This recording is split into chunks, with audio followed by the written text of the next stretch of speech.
All right. And welcome back to Monday Nights with Marvelous Mike and Friends. And we are joined with, and I will say, our biggest guest that we've ever had in the 3 years of existence. Wow, it's an honor. The anchor and managing editor of the NBC Nightly News, the #1 rated newscast in the country, Mr. Brian Williams, joins us now. First of all, thank you for Thanks for having me. Thanks for having me. And it's been 5.5 years almost that you've been doing this. Does it feel that long? It's hard to believe. My wife is the closest friend I've got. She's the only one who's been with me through all of it. I filled in for Tom Brokaw for 8 years, and so that was a long time to get used to it. For a certain number of those years, I knew it was going to happen, and I couldn't tell anybody. And we had a contract in the drawer. I didn't know when, but I just knew that this was the job I was getting. And, you know, there will come a time tomorrow afternoon when you could come to me and say, what did we cover last night on Nightly News? And not because I'm aged at age 50, I won't be able to. I couldn't tell you when I was 35 because we work so much day to day. You kind of hit delete at the end of the day. You and I are sitting here after a broadcast, and you're kind of already preloading the next day. I can tell you what's going to be on tomorrow. I can't tell you everything in the broadcast we just did.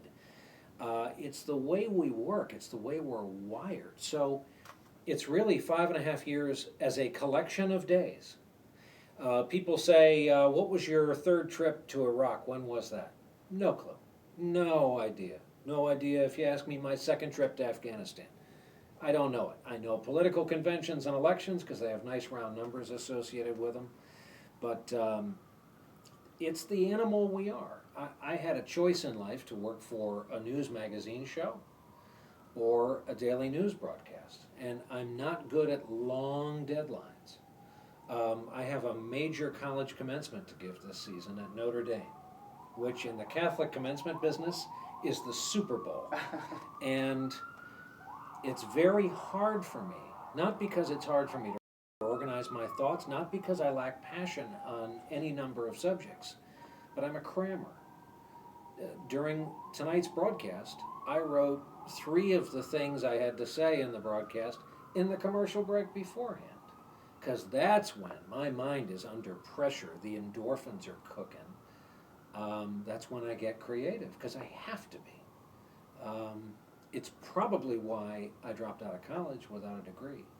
I was a terrible student, because the truth is in life, you can't put everything off. In my line of work, you pretty much can, and you get rewarded for it. You're considered better than the rest if you're really freakishly good under pressure, if you can really think on your feet and do your best work on no advance or forethought at all.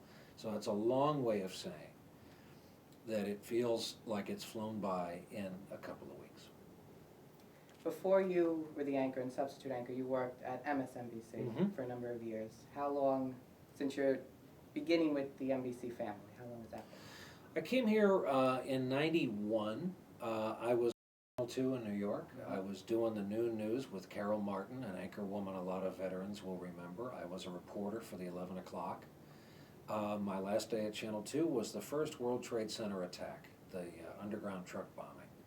And I got here as national correspondent, and I kind of rose through the ranks. I became chief White House correspondent, and at the end of 2 years covering President Clinton, the head of NBC News, a guy named Andy Lack, calls me and he says, I got an idea. I think we should be in the 24-hour cable business. I don't think it should just be CNN back then. And he says, it's a big enough thing to me to pull you out of the White House and pull you up to Jersey to start this network. We were in Fort Lee, New Jersey. And so I did. For us, for my wife and me, our 2 kids, it meant coming back home to the New York area. We were living in Washington. And I did that for about 5 years. I did the night shift. I worked an hour-long broadcast at night. Everybody's a little patronizing when they say, it was good training for you, you know. It was good for you, you know. I didn't feel I needed training to look into a camera and express myself and write the news every night. It's what I've always done. I suppose, looking back, it was good training. And we traveled a lot, covered a lot of politics, covered 9/11. Still the kind of dagger in all of our hearts, all those of us from the New York area. When you think of the men who have preceded you, in Huntley, Brinkley, Chancellor, Brokaw, now yourself, rightfully so, may I add. Yeah, I don't know about that. How does it feel to work for an organization where there's so much emphasis placed on the greatness of their news division? It's hard when you don't have a huge opinion of yourself.